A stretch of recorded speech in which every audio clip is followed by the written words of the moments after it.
when Felix Agnes put up the life-size shrouded bronze statue of a grieving angel seated on a pedestal in the Agnes family plot in Druid Ridge Cemetery, he had no idea what he had started.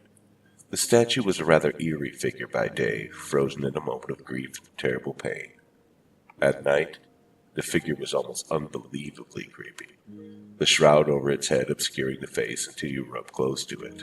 There was a living air about the grieving angel, as if its arms could really reach out and grab you if you weren't careful. It didn't take long for rumors to sweep through the town and surrounding countryside. They said that the statue, nicknamed Black Aggie, was haunted by the spirit of a mistreated wife who lay beneath her feet. The statue's eyes would glow red at the stroke of midnight, and any living person who returned the statue's gaze would instantly be struck blind. Any pregnant woman who passed through her shadow would miscarry. If you sat on her lap at night, the statue would come to life and crush you to death in her dog embrace. If you spoke Black Aggie's name 3 times at midnight in front of a dark mirror, the evil angel would appear and pull you down to hell. They also said that spirits of the dead would rise from their graves in dark nights to gather around the statue at night.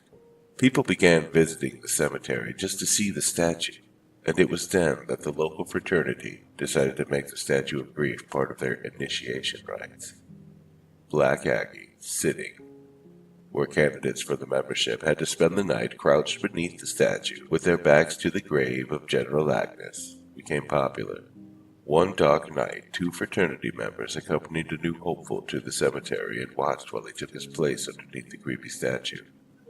The clouds had obscured the moon that night, and the whole area surrounding the dark statue was filled with a sense of anger and malice. It felt as if a storm were brewing in that part of the cemetery, and to their chagrin, the 2 fraternity members noticed that gray shadows seemed to be clustering around the body of the frightened fraternity candidate crouching in front of the statue. What had been a funny initiation rite suddenly took on the air of danger. One of the fraternity brothers stepped forward in alarm to call out to the initiate. As he did, the statue above the boy stirred ominously. The 2 fraternity brothers froze in shock as the shrouded head turned towards the new candidate. They saw the gleaming glow in the red eyes beneath the concealing hood as the statue's arms reached out towards the cowering boy. With shouts of alarm, the fraternity brothers leapt forward to rescue the new initiate, but it was too late. The initiate gave one horrified yell, and then his body disappeared into the embrace of the dark angel. The fraternity brothers skidded to a halt as the statue thoughtfully rested its glowing eyes upon them. With gasps of tears, the boys fled from the cemetery before the statue could grab them too. Hearing the screams, the night watchman hurried to the Agnes plot. To his chagrin, he discovered the body of a young man lying at the foot of the statue. The young man had apparently died of fright. The disruption caused by the statue grew so acute that the Agnes family finally donated it to the Smithsonian Museum in Washington, D.C.